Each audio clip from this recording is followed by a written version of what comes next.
Salut à tous, on se joint aujourd'hui pour une nouvelle vidéo de test avec aujourd'hui le Redmi 9C. Alors Redmi 9C, c'est un Redmi 9A avec un processeur différent. Sinon, il n'y a pas grand chose qui change, c'est même presque le même. Alors j'ai pas eu le Redmi 9A, j'ai vrai que j'ai comparé, j'ai pas vu sur le Redmi 9A, c'est avec le capteur d'empreinte, j'ai comparé sur des explications et j'ai vu que niveau c'était le même téléphone, donc on a un Helio G35 dans ce modèle-là, alors qu'on a ça un Helio G25 dans le Redmi 9A. Du coup, oui, je sais, on n'y comprend plus rien, et Redmi multiplie, j'ai oublié normalement j'installe Messenger, je vais le faire. Alors Redmi multiplie les modèles, ça a tendance à nous perdre un peu, enfin, surtout vous, donc là, je suis là pour un peu rétablir la balance. C'est un téléphone qui m'a été prêté par Fandroid, donc on refait les partenariats Fandroid. Donc là, j'ai reçu le Redmi 9C, c'est un téléphone de prix. Je vais recevoir le Realme 7 et le Redmi 7 Pro aussi, que je vous ferai en test. Ça permet d'avoir des téléphones que je n'arrive pas à avoir différemment, hein. Voilà. Donc du coup, on va commencer ce test, hein. Je vous mettrai un petit lien d'achat en dessous de la description, ça vous permettra de voir le prix du téléphone et voilà, si vous voulez l'acheter ou pas. Allez, on commence de suite. Bon, déjà, si tu aimes la vidéo, tu peux t'abonner, tu peux mettre un petit pouce bleu, un commentaire. On essaie de répondre au max. Alors, je ne dis pas qu'on répond à tous parce que c'est beaucoup de commentaires par jour. Si tu veux nous soutenir un peu plus, tu peux nous faire un petit don sur Tipeee. C'est pas grand chose et ça te permet d'avoir en priorité d'acheter nos produits à tarif préférentiel, mis à part ce modèle-là qui est en prêt, d'avoir les vidéos en avance, des lives privés ainsi que de l'actualité du site par mail. Dès qu'il y a une petite nouveauté qui arrive sur le site, c'est assez régulièrement, hein, une fois tous les 2 jours peut-être. Avant c'était tous les jours, mais des fois j'avais pas grand-chose à dire. Donc on va faire le test. Alors dimension 77,1 sur 164,9 sur 9 mm d'épaisseur. Alors il n'y a pas longtemps, j'ai eu le Realme C11, c'est exactement, c'est le C11 ou le C15, je sais plus, j'ai pas dans le déballage, je me suis trompé pareil. Bon, c'est le concurrent, hein. Tout le monde, le Realme, tout le monde l'a eu. C'était le concurrent direct du Redmi 9C. Je peux vous dire à l'heure actuelle que, à choisir, ma balance est pencherait pour ce Redmi. Voilà. Voilà, c'est tout. Allez, on continue. Donc, il fait 196 grammes, il est sorti à 4 mois, il existe en 3 couleurs, en bleu, en orange et en noir. Un écran de type IPS à l'avant, 6,53 pouces. 6,53 pouces, oui, et petit aparté, si tu te demandes d'où viennent mes fonds d'écran, je le dis parce que je vais avoir la question 1 million de fois dans les commentaires, application Edge, tu tapes AMOLED en haut et tu as tout ce que tu veux. Définition 1600 x 720, donc pas de Full HD, que de la HD+, et luminosité de 400 CD. C'est comme le Redmi 9, comme le Redmi Note 9, et pour comparer, j'ai fait une petite liste là. Le Reno 4 Pro il a 500 et le Poco F2 Pro il a 500 niveau luminosité, donc c'est pas trop mal là. On arrive à avoir des écrans plutôt intéressants. Alors c'est un smartphone avec des bordures. Bah c'est sûr que là les bordures tu les vois pas trop. Donc du coup on va peut-être changer le fond d'écran. Je le remettrai juste après, ça ferait joli. Il est pas très rapide, hein, vous allez voir. Un peu plus que le Realme, mais bon, je pense qu'ils jouent dans la même cour tous les deux. Voilà. Donc des bordures qui sont, ma foi, pas des plus fines, hein, avec un menton pas des plus fins non plus. On a un petit notch, hein, une petite goutte d'eau. Mais bon, c'est normal, l'essentiel est ailleurs. J'adore cette phrase, parce que c'est un téléphone low cost. Et du coup, voilà, on peut pas non plus tout avoir sur un téléphone low cost. Voilà, donc en dessous, on aura quoi? Le haut-parleur, on aura le port, donc c'est pas le type C, c'est le micro USB. On aura le tiroir SIM que je vais ouvrir. Ah oui, comme d'habitude, j'ai oublié de me préparer comme il faut. Tiroir SIM, on aura le Master Combo, le double anneau SIM plus la carte SD. Ce qui permettra d'étendre l'extension de mémoire. Et oui, parce qu'il y a 2 modèles, 232, 364. Celui-là, c'est le 232. À l'arrière, on aura une coque plutôt sympa, avec un design et des petits traits comme ça, plutôt jolis. Ils ont fait l'effort, malgré que c'est low cost. Le capteur d'empreinte, qui marche. Alors chez Xiaomi, ça marche, c'est diablement efficace, hein. Il marche très rapidement. Et aussi la reconnaissance faciale. Voilà. Reconnaissance faciale qui est plutôt rapide aussi. Donc là-dessus, j'ai rien à dire. Capteur d'empreinte, reconnaissance faciale, c'est un pur bonheur. Et en plus, ils ont mis double tap. Tu fais double tap, reconnaissance faciale, ça marche nickel. Qu'est-ce que tu veux de plus? Et voilà. Pas grand-chose. Le tout est animé par un Helio G35, je vous l'ai dit, avec un PowerVR pour la partie graphique.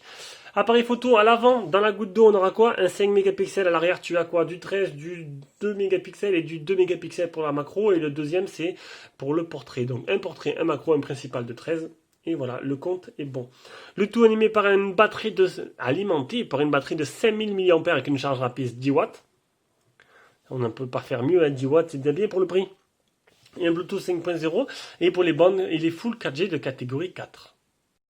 On passe à l'écran, un écran, comme tu peux le voir, qui est plutôt joli, un écran 10 touches. Et un écran qui n'est pas protégé par un film d'origine non plus. Il n'y a pas de Dragon Trail ou c'est pas précisé, de solutions supplémentaires de protection. Donc je t'inviterai vraiment à mettre un hydrogel, par exemple, l'hydrogel que fait Jérôme d'ailleurs. Il va se lancer là bientôt, il va ouvrir sa petite boutique. Jérôme, ça va être plutôt sympa. Je compte sur vous pour jouer, pour lui passer plein de commandes, tout simplement.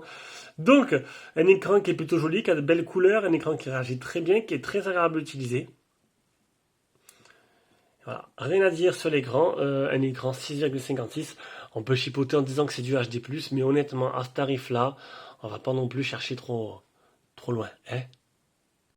Allez, partie logiciel, donc on tourne avec la dernière surcouche de MUI 12.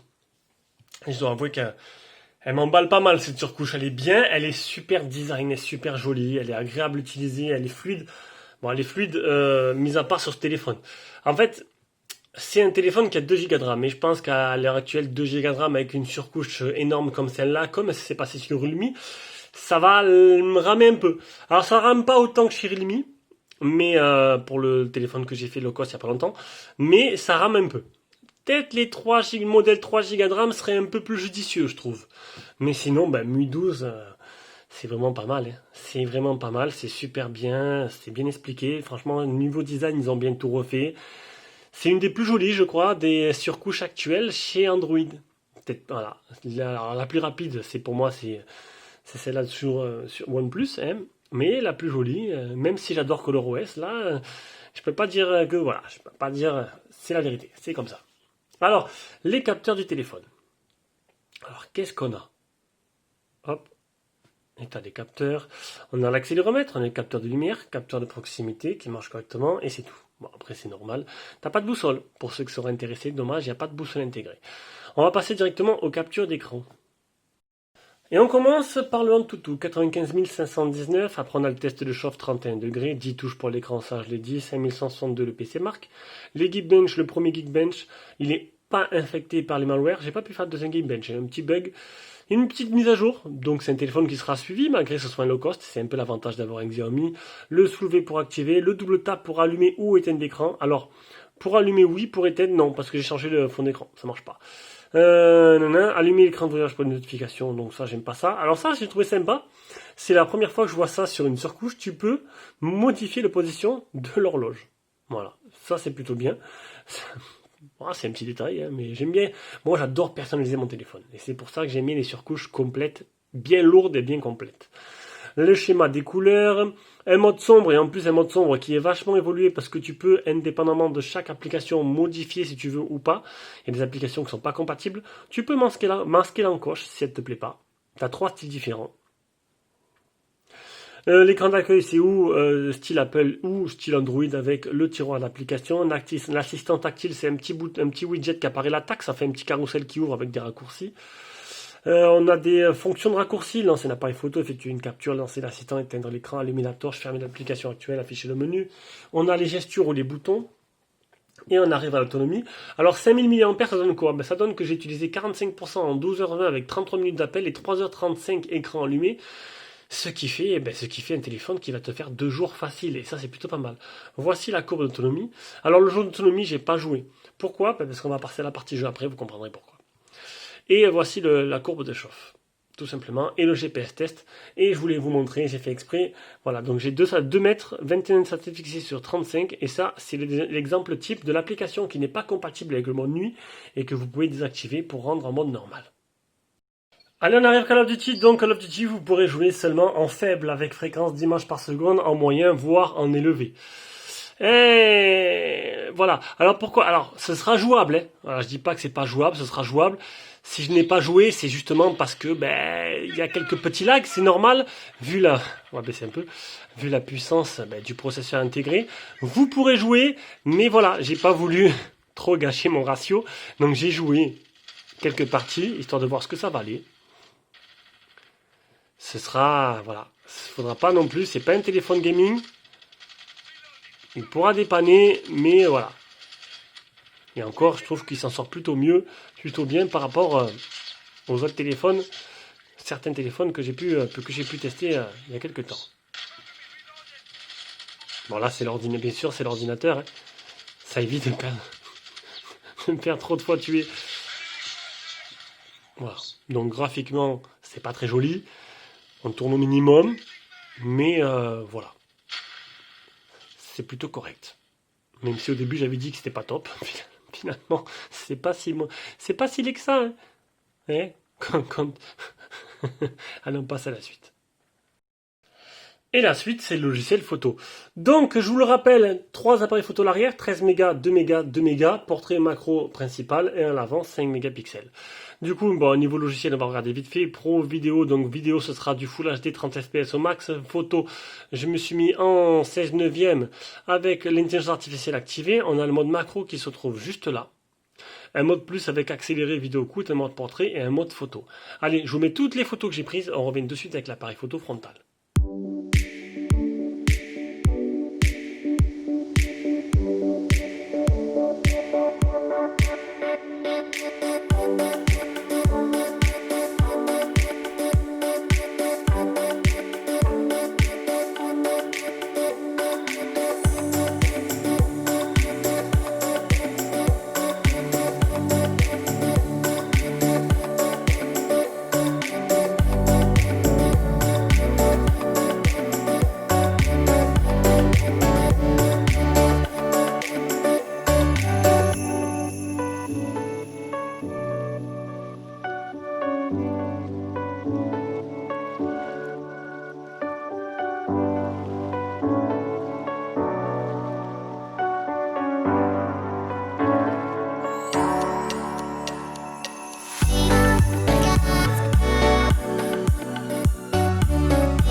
Allez, on revient avec cet appareil photo frontal qui pourra vous donner un aperçu de ce que ça donne en capture sonore et en capture vidéo.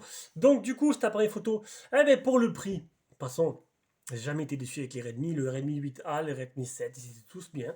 Donc oui, ils sont pas passés à côté de leur sujet, ils ont mis un appareil photo qui était certes pas un Sony, pas un Samsung, on ne sait pas la provenance, mais les photos sont plutôt correctes. Vous avez pu les voir, et franchement, il n'y a pas à chipoter. Pour le prix, c'est plutôt pas mal. Même le flash, il marche bien, il éclaire bien dans la photo de la salle de bain. Tout est bien, ben, qui finit bien. Dernière partie de ce test, le son. Le son en communication qui est très bon. Le haut-parleur de très très bonne qualité.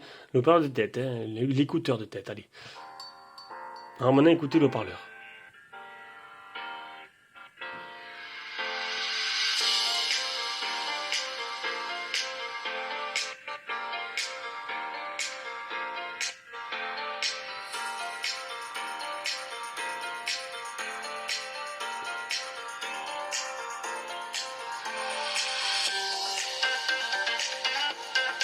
Et même ça, il est bien.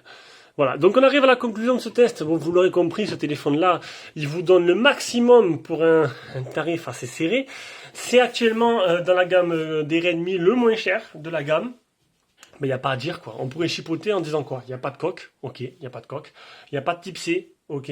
Mais sinon, mis à part ces deux petits trucs, bon, la coque, tu peux l'acheter, le type C, tu peux pas le changer, tu peux le faire avec. Mis à part ça, ce téléphone, il est complet pour un prix vraiment très bas. Voilà, c'est le meilleur low cost et loin devant le Redmi, qui est son concurrent principal. Donc voilà, j'espère que ce test vous a plu. On se rejoint pour une prochaine vidéo. Ciao, ciao.